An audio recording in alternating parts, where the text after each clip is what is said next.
बिहार के सोनपुर गांव में अमन बताते हैं कि भैया मेरे घर में मेरी शादी की बात चल रही थी और भाई उसी शादी के दौरान एक पंडित जी को कॉल करा जाता है जो कुंडली मिलाने का काम होता है। और भाई जब कुंडली मिलाने की बारी आई तो लड़का और लड़की के घर से दोनों की कुंडली मिलाई गई।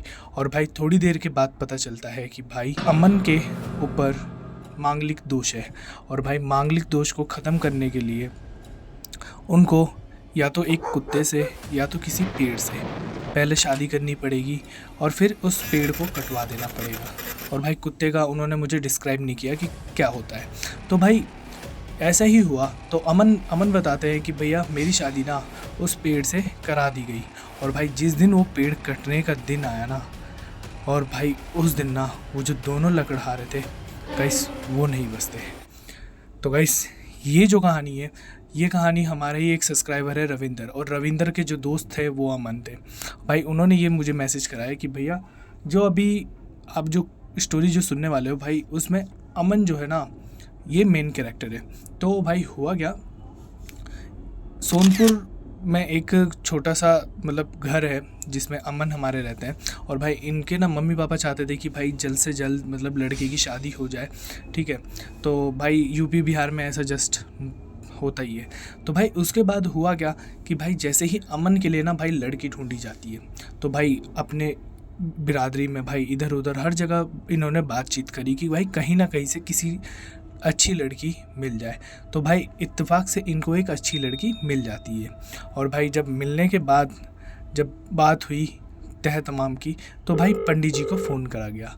तो भाई पंडित जी उस दिन आते हैं और भाई वो देखते हैं कि भाई क्या मतलब है कुंडली मिलाते हैं। तो कुंडली मिलाने के बाद भाई निकलता है कि हमारे जो अमन हैं उनके कुंडली में मांगलिक दोष है।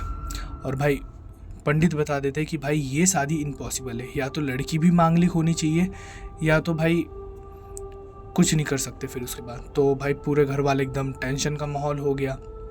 तो घर वाले बोलते हैं कि भाई कुछ तो कर सकते हैं पंडित जी। तो इस बीच में पंडित जी बोलते हैं कि भैया देखो मैं इतना बता सकता हूँ कि या तो एक कुत्ते से या तो एक पेड़ से इनकी शादी करानी पड़ेगी। और पेड़ जो होगा वो बरगद का होगा, और बरगद के पेड़ को हम जैसे आज शादी हुई आज से 2 दिन के बाद हम कटवा देंगे। तो भाई तो घर वाले बोलते हैं कि ठीक है भाई शादी आखिरकार करानी ही है आज ना तो कल, और भाई इस चीज़ का निवारण तो करना ही पड़ेगा। तो भाई हुआ क्या कि अमन के घर वाले राज़ी हो जाते हैं उस पेड़ से शादी कराने के लिए। तो भाई लोगों से पता करा जाता है कि भाई कहीं बरगद का पेड़ हो बड़ा। तो भाई वहाँ पे जाते हैं और भाई उस बरगद की पेड़ की ना उम्र भी थी कि भाई मतलब 60 या 70 साल पुराना पेड़ होना चाहिए तब जाके हो पाएगी। क्योंकि भाई उस पेड़ को ना तभी कटवा सकते हो जब उसकी मतलब पूरी एज ख़त्म होने वाली हो, जस्ट ऐसा मतलब पंडित जी ने कहा था। तो फिर हुआ क्या कि जैसे ही उस पेड़ को ढूंढा जाता है, उस पेड़ को ढूंढने के बाद तो भाई उन पे हमारे जो अमन के घर वाले हैं भाई वो जाते हैं उस पेड़ को देखने के लिए, जैसे एक लड़की को देखने जाते हैं। तो भाई वो देखते हैं और देखने के बाद आते हैं घर पे और भाई पंडित जी को बताते हैं कि ठीक है पंडित जी यहाँ पे इस पेड़ से शादी हो जाएगी। तो भाई उसके अगले ही दिन अमन को शेरवानी पहना के दूल्हे की तरह तैयार करा जाता है और भाई उसी बरगद के पेड़ के पास लेके जाया जाता है। और भाई हमारे अमन वहाँ पे जाने के बाद बैठ जाते हैं और भाई शादी की सारी चीज़ें होना चालू होती हैं।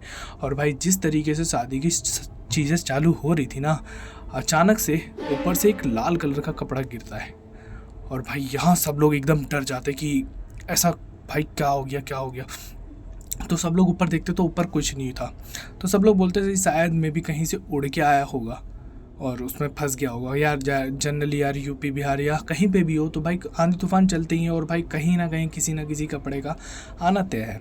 तो भाई उस बीच में ना तो सबने ऐसे ही सोच के उड़ा दिया। तो भाई वहाँ से अब यहाँ से भाई अमन जी की उस पेड़ से पूरी तरीके से शादी करा दी जाती है। और उसके बाद वो आ जाते हैं अपने घर पे और मेजरली भाई वो घर पे आने के बाद ना भाई आराम से अपना जाते बिस्तर पे आराम से सो जाते हैं। और भाई उनको सही बताऊं कुछ हल्का सा महसूस होता है कि घर में ना कोई और भी है। और भाई उसके बाद हुआ क्या कि जस्ट वो उनको जैसे ही नींद लगी थी, एकदम अचानक से कहीं से चूड़ियों की खनखनाहट आती है।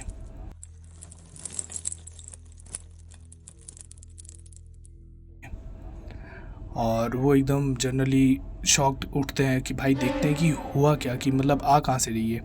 तो थोड़ी देर के बाद भाई वो दिखाई तो नहीं पड़ रही थी बट आवाज़ आ रही थी। उसके बाद थोड़ी देर के बाद भाई पायल की आवाज़ आती है।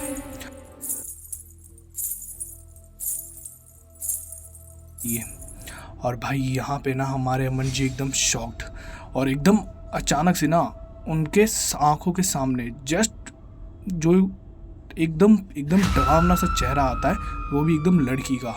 और भाई वो एकदम से डर जाते कि ये मतलब कौन आ गया, और भाई वो डर के वहाँ पे बेहोश हो जाते हैं। और बेहोश होने के बाद जस्ट वो सुबह उठते हैं जब, तो अपनी मम्मी को सारी चीज़ें बताते हैं कि मम्मी मेरे साथ ऐसा ऐसा हुआ था, ठीक है ये वो।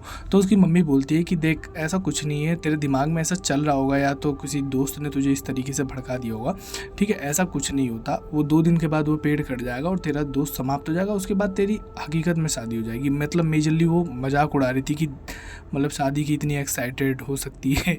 तो हुआ क्या कि भाई वो सोचते हैं ना कि यार ये जो मैंने सपना देखा ना, ये कोई सपना नहीं था, ये हकीकत थी।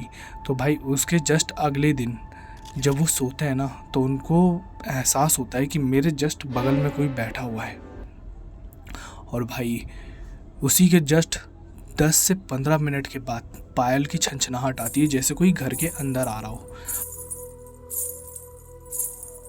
और भाई वो आता है और अपना गेट बंद कर देता है। और भाई उसी टाइम पे ना अमन भाई एकदम खड़े होते हैं और भाई वहाँ से भागते हैं सीधा तेज, मतलब जस्ट एकदम सीधा जहाँ पे मतलब घर के बाहर एकदम घर के चबूतरे पे, जहाँ पे चबूतरा होता है ना वहाँ पे भागते हैं।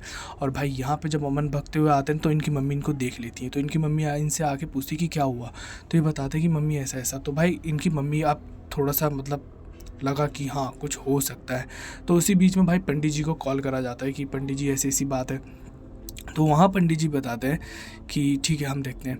तो भाई जब पंडित जी ने देखना चालू करा तो बोलते हैं कि एक लड़की थी, ठीक है, जिसका नाम भैरवी था। और भाई उस लड़की ने ना, उसका पति जो था भाई उसको वहाँ पे उस पेड़ के पास मतलब उसको छोड़ने के बहाने से आया था कि बोला कि तुम यहाँ पे 10 मिनट इंतज़ार करो, मैं भी आता हूँ, ठीक है। अब भाई उस टाइम पे तो भाई फ़ोन वोन चलता नहीं था, तो भाई आप कॉल भी नहीं कर सकते, आप भरोसे पे ही रुके रहोगे।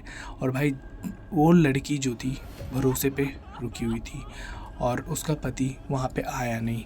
और 2 से 3 दिन के बाद उस लड़की ने ना उसी पेड़ के ऊपर सुसाइड कर लिया था, ऐसा पंडित जी बताते हैं। उसके बाद भाई ये सारी चीज़ें बात सुनने के बाद अमन एकदम शॉक्ड कि यार अब मैं करूँ तो करूँ क्या, मैं तो फंस गया। तो यहाँ से भाई उनके घर वाले भी शॉक्ड। अब भाई ये पता है सीधा क्या करते हैं, वो सीधा भागते हैं सीधा उस बरगद के पेड़ के पास। और भाई उस बरगद के पेड़ के पास जाते हैं तो देखते हैं कि भाई जस्ट जो भैरवी है वो बैठी हुई है और इनको देख के ना एक अजीब सी स्माइल कर रही है। और भाई यहाँ पे अमन भाई ना पोजेस हो जाते हैं और पोजेस होने के बाद वो एकदम बेहोश होने के बाद जस्ट भाई उनके घर वाले आते हैं और पंडित जी आते देखते हैं तो भाई उनकी सांसें ही नहीं चल रही हैं, क्योंकि भाई जो भैरवी थी ना वो उनको अपने साथ ले जा चुकी थी, क्योंकि वो ऑलरेडी ही उनको अपना पति मान चुकी थी।